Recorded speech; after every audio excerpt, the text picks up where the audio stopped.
Welcome back to your recaps. The movie begins with the beautiful little girl Ova was always awarded a badge by her teacher for her cleverness, and her father, Mohammed, or Mimo as he liked to be called, would wait for her outside the school. However, Mimo was a bit different. You could say that his mind was still young, and he believed that everything in the world worked according to his simple thoughts. When Ova came out, she hugged her father and proudly told him about the badge she received, and Mimo was overjoyed with her achievement. But her friends started mocking him, calling him crazy. On their way home, Ova noticed a bag from Heidi and was very fond of it. However, Mimo found it too expensive, so he told her, "In the next procession, I'll sell some apples and sweets and buy it for you." While Mimo was talking to Rita and Hassan, his friends who raised sheep, Ova asked her grandmother, "Is Mimo crazy?" The grandmother replied, "No, he's just your age. He's not crazy." Ova was so happy when she heard that. The next day, they prepared the apples for Mimo to sell in the procession. While the soldiers were getting ready, one of them ran away. The procession began, and Mimo was selling apples and collecting money. After the procession ended, they went to the store, but the bag was gone. It had been bought for Ova by her grandmother, and Mimo told the seller that Ova wanted the bag, but the seller hit him. When he realized that Mimo's mind was not quite mature, he let him go. On the way home, Ova was very upset, but not because of the bag, but because she had seen her father being hit in front of her. As for Mimo, his only concern was making Ova happy. When they got home, her grandmother took her in her arms and told Mimo that his heart was very kind and asked him to go take care of the sheep. In the forest, the captain and his family were having a feast. While Mimo and his friends were playing outside, Ova and her friends appeared and started calling Mimo crazy. But he was happy because they were playing with him. He then saw the bag, and Sida told him, "If you want it, come follow me." She ran off, and he chased after her until they reached a place he knew well. But Sida reached a dangerous spot. He warned her to go back, but she fell. The mother of the child grew worried when she noticed her absence, and her brother told her that the child was playing with the madman. At that moment, Memo pulled her out of the water and held her in his arms. Unsure if she was asleep or had passed away, it felt to him as if she had become an angel.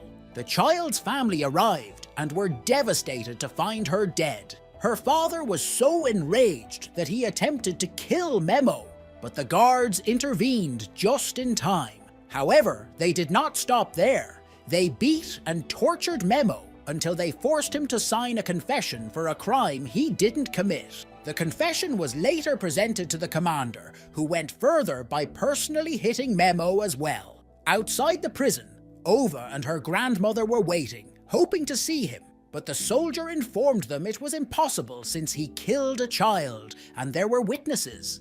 Ova, however, refused to believe this claim. When Memo was being transported in a car, Ova ran after him. He managed to tell her that the one-eyed giant was a witness to his innocence, and directed her to the place where this witness could be found. Ova rushed to the location and discovered the escaped soldier hiding his weapon. Memo was transferred to the prison, where the warden received him and placed him in cell No. 7. Meanwhile, Ova spoke to the soldier, who admitted he had seen the incident and confirmed that her father was innocent. She asked him to testify before the police, and he agreed. However, when she returned with her grandmother, the soldier had disappeared, leaving her disappointed. Despite this, she promised not to give up and vowed to return again. In the cell, Memo's fellow inmates learned about his charge, killing a child. They attacked him in the bathroom, beating him so severely that his bones were fractured. The doctor stated that his condition was critical, but he was still alive. Meanwhile, the officer insisted that Memo wouldn't survive long as his crime was known among the inmates. The commander, however, rebuked the officer, saying, "If I wanted him dead, I wouldn't have sent him to prison, but I will sentence him to death as an example for everyone. The officer then entered the prisoners' quarters and warned them not to touch Memo, threatening that they would never see the light of day if they did. 10 days passed, and Ova continued to wait at the location where she had met the soldier. Meanwhile, Memo was released from the hospital and returned to the cell. One of the prisoners instructed the others to let him live. Memo began writing letters to Ova, describing what he was going through in prison. However, the officer intercepted the letters and tore them apart, preventing them from reaching her. Although he laughed and joked all day long, at the end of the day, he would open the prison window and call out to Ova while feeling sad. After Ova's grandmother grew frustrated with her skipping school every day to stay at her usual spot, she decided to bring her teacher to the house. The teacher tried to convince Ova to return to school, saying, "If you come to school every day, we'll hire a lawyer and go see your father." In court, with the witnesses' testimonies, Memo was sentenced to execution.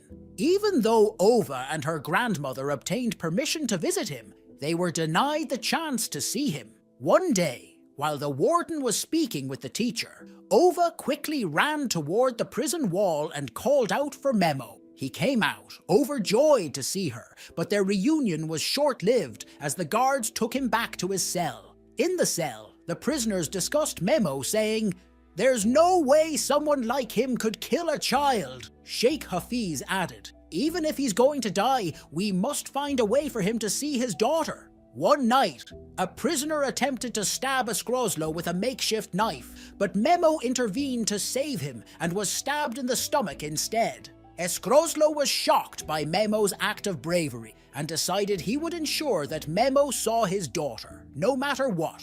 During the next visit, Escrozlo asked someone to help smuggle a child into the prison. This person coordinated with another, and together they approached Ova and gave her the secret password, Lingo Lingo. They took her along with Khadija, Escrozlo's wife, who helped smuggle Ova inside the prison, hidden in a tea cart. Finally, Ova was able to see her father. She ran to him and told him she had met the man who was at the Giant, and that he had promised to testify on his behalf. While speaking, she added that the man hadn't appeared again since.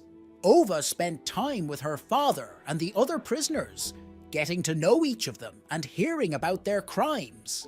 She even noticed one prisoner who always sat alone, staring at a drawing of a tree on the wall. He seemed as though he too had once had a daughter. While the grandmother was searching for Ova, she found a note left by Ova saying that she was going to see her father. Ova tried to leave, but she became very weak and collapsed on the ground. Meanwhile, the warden received a call from the school, asking about Ova's whereabouts. He went to the prison cell where Ova was hidden. Upon entering, he asked Memo, "Is your daughter here?" Memo jokingly replied, "Yes, she's hiding under the bed." The warden became angry at the prisoners, but Escrozlo calmed him down, saying, "This proves his mind is childlike. He even told you where she was hiding." Escrozlo then mentioned the witness Ova had seen and suggested that the warden wouldn't lose anything by looking into it. The warden took Ova with him. The teacher informed her that her grandmother had become an angel. Heartbroken, Ova asked, "Who will take care of me now?" The warden continued his investigation and went to the place where the escaped soldier was hiding. There, he found the weapon the soldier had concealed. He took the weapon and went to the captain, saying, "We need to do our duty, find the soldier, and get his testimony." Back in the prison, Sheikh Hafiz sat down with the prisoner who always sat alone. The man revealed that he had killed his daughter and buried her beneath the tree he always stared at. The sheikh asked him, "Do you believe your daughter will enter paradise?" The man replied, "Yes." The sheikh then said, "Then sitting here won't help. Repent to God and help other children instead of remaining in grief." While they were talking, Ova arrived. The man asked her about her grandmother, and Ova told him, "She has become an angel." Hearing this, the man broke down in tears, overwhelmed with sadness. In the meantime, the escaped soldier was captured and interrogated. He confirmed Ova's story. However, When the captain asked for the full account, he killed the soldier, claiming the man had tried to escape. Ova and her teacher went to visit Memo. During their meeting, Memo asked Ova, "After your grandmother, who will take care of you?" The teacher replied, "I will take care of her." Ova told her father, "When you're released, we'll go back to our home." Memo looked at the gallows and felt deep sorrow, wishing his daughter could stay with him. Then Memo asked in a broken voice, "Will Memo be executed? Will Memo become an angel?" Ova replied, "No, you have a kind heart." She said goodbye to him and left, while Memo remained devastated and heartbroken. Finally, the crucial moment arrived. Memo bid farewell to everyone, even Escrozlo, who had not liked him at first, embraced him tightly. Memo walked out to face his execution, and the inevitable happened. Later, the warden came to Ova and handed her a small box, saying, "The owner of this box is the one who brought your father back to you." And then he fell silent. 2 days earlier, Yusuf Aga had proposed a plan to save Memo, but everyone thought he had lost his mind. Yusuf told them he had seen his daughter in a dream, and this was his final decision. Based on this, Escrozlo went to the warden and shared the plan, who then went to the captain and convinced him to execute it. The plan began with the prisoners causing chaos inside the prison, drawing all the guards' attention to control the commotion. Meanwhile, it was decided that Yusuf Aga would take Memo's place and be executed instead. The captain also instructed 2 men to sabotage the commander's car to delay his arrival at the execution site. The plan was successfully carried out, and Yusuf Aga was executed in Memo's place.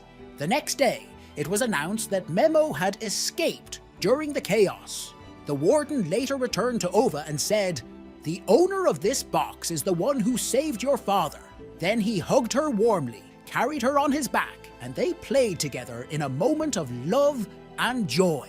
Afterward, the warden and the captain smuggled Memo and Ova out of Turkey, explaining to Ova what to say if anyone at the border questioned her. Before leaving, Memo said his heartfelt goodbyes in his own special way. Years passed, and Ova grew up. One day, while watching television, she heard the news that the death penalty had been abolished in Turkey. At that moment, she remembered the small box that had been the reason for saving her father. Please, if you like my content, support me with a like and subscribe to the channel. Have a nice day.